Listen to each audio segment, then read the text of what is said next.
20 crore Indian को इंतजार था, फाइनली वो आ गया है।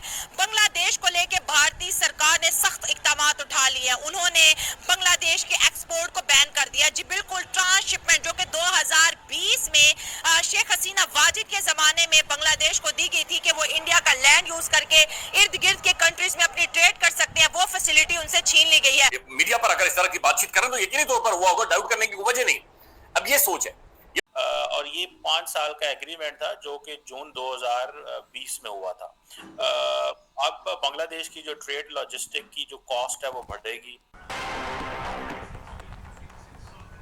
नमस्कार दोस्तों, जय हिंद। दुनिया में पाकिस्तान जो कटोरा लेकर घूम रहा है वही बांग्लादेश की हालत होने वाली है। बांग्लादेश बर्बादी की राह पर चला है।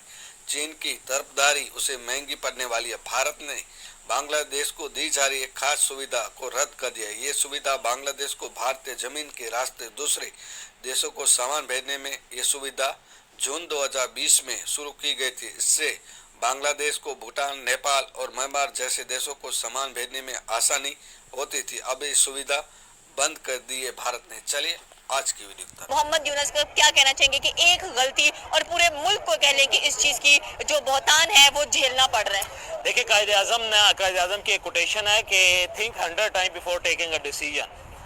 और बांग्लादेश को ये सोचना चाहिए था। बिल्कुल बांग्लादेश ने अब, क्योंकि ये जो इनकलाबी तबका बांग्लादेश पे काबिज है ना, इन्होंने इनकी बका की जिम्मेदारी जो है ना वो यही थी कि एंटी अगेंस्ट या एंटी इंडिया, इन्होंने सरवाइव करना था एंटी इंडिया की बेस पे। लेकिन इन्हें ये पता नहीं था कि इनकी सर्वाइवल जो है ना, गवर्नमेंट की सर्वाइवल जो है, पूरी बांग्लादेशी इकोनॉमी या बांग्लादेशी पब्लिक की सर्वाइवल उसके खतरे में आ जाएगी। अब देखें कि एक सोबर बंदा या एक आप ये कह लें कि डिप्लोमेटिक, एक आप ये कह लें कि हेड ऑफ द स्टेट है, executive power of the state, वो बंदा जो है जिसे पता ही नहीं है कि मैं जिस इकोनॉमी के साथ या जिस कंट्री के साथ मैं उलझने जा रहा हूँ, मेरी सारी की सारी इकोनॉमी उसी पे डिपेंड करती है, मेरा मोरल उसी पे डिपेंड करता है, मेरे लोगों की विल और विश जो है मेजोरिटी की वो उसी पे डिपेंड करती है। और उसको आंखें दिखाना जो है उन्होंने शुरू। बांग्लादेश अपने मुंह मियां मिठू बनने की कोशिश कर रहा था कि ठीक है जी, नॉर्थ जो साइड है वो हमारी है, लेकिन ऐसे नहीं होता भाई। जिसकी पावर है भैंस उसी की है। लाठी वो कहते हैं ना, जिसकी लाठी उसकी भैंस। और इंडिया राइट नाउ आप इकोनॉमी में देख सकते हैं कि वो दुनिया पूरी को बीट कर रहा है।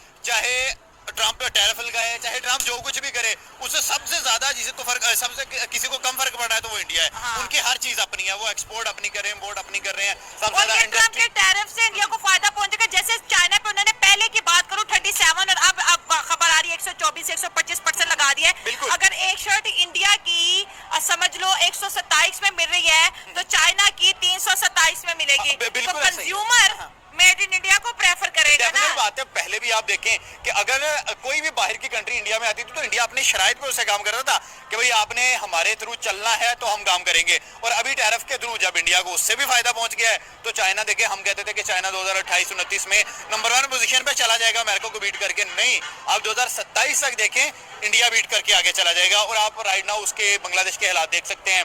पहले आप चावलों के लिए रोते थे, पहले आप बिजली के लिए इंडिया के आगे रोते थे कि यार हमें ये चीजें प्रोवाइड कर दो। और अब तो आपने अपने पांव पे, मैं कहता हूँ, खुद कुल्हाड़ी मारी है। ट्रेड इफेक्ट हो गई है। देखें आज भी जितना बांग्लादेश के अंदर बिजनेस है, चाहे वो शर्ट्स का है, चाहे कोई कपड़े का है, जो भी है, वो सारा इंडिया के इन्वेस्टर्स वहां लेके जा रहे हैं। बिजली है, अडानी लेके वहां पे जा रहा है। उसके अलावा आपके पास है क्या? आपके पास एक फोकी कहते हैं ना कि ईगो बनी हुई है आप लोगों की, और वो मोहम्मद यूनुस है।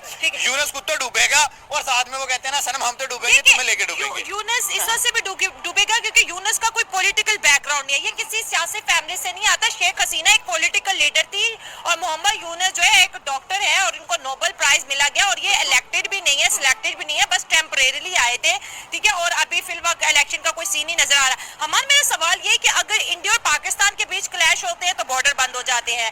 बांग्लादेश और इस वक्त इंडिया के बीच क्लैशेस चल रहे हैं तो ट्रांसशिपमेंट एक हिसाब से बॉर्डर लॉक ही हो गया ना, ट्रेड के लिए ये चीज हो जाती है।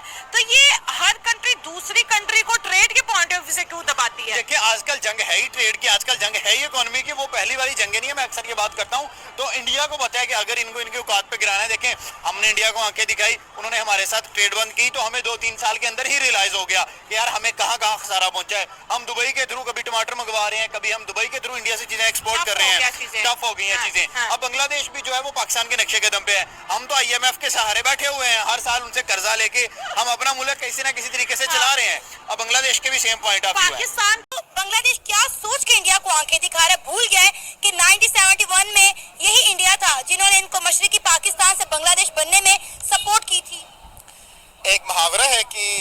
जब गीदड़ की मौत आए ना तो वो शहर की तरफ निकल पड़ता है, ठीक है। तो जाहिर बात है बंगालियों को भी इसका बड़ा शौक चढ़ा हुआ है, तो ठीक है आप इंडिया का सामना करें और आपकी माजी हमें पता है और आप हमसे ही अलग हुए हैं और हमारा ही इज्जत है, ठीक है। तो 71 के अंदर ये हुआ और इसको बांग्लादेश का बनने में इंडिया का सबसे बड़ा किरदार है, आई वुड से, ठीक है। उसके बाद हमारे जो पॉलिटिकल क्राइसिस है वो अपनी जगह, लेकिन इंडिया ने सबसे बड़ा किरदार अदा किया।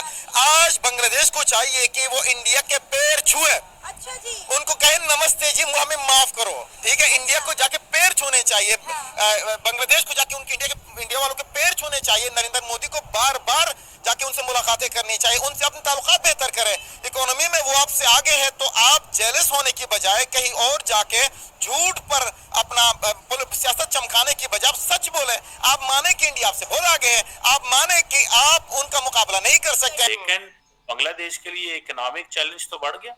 और जिस तरह ये बात की जा रही है कि जब बांग्लादेश के जो चीफ एडवाइजर हैं मोहम्मद यूनुस साहब गए चाइना और वहां जाके कहा कि इनकी जो लैंडलॉक स्टेट्स हैं वो तो कुछ भी नहीं है और आप हमारे जरिए जो है वो समंदरों तक एक्सेस करें, तो ये एक मसला तो बनेगा। आप देखें ना, if Bangladesh today has to export something to Nepal, तो ट्रेड रूट तो खत्म हो गया। If Bangladesh have to export something to Bhutan, तो बात तो खत्म हो गई। इफ बांग्लादेश हैव टू, ये इंटरनल चीज है। सो ये जो इंडिया के जो कस्टम है वो ये 2020 से ये फैसिलिटी चल रही थी ट्रांसशिपमेंट की। और अब देखें ना, इसमें दो चीजें हैं। शेख हसीना वाजिद थी पॉलिटिशियन, मोहम्मद यूनुस पॉलिटिशियन नहीं है। मोहम्मद यूनुस इलेक्टेड होके नहीं आए, ठीक है जी।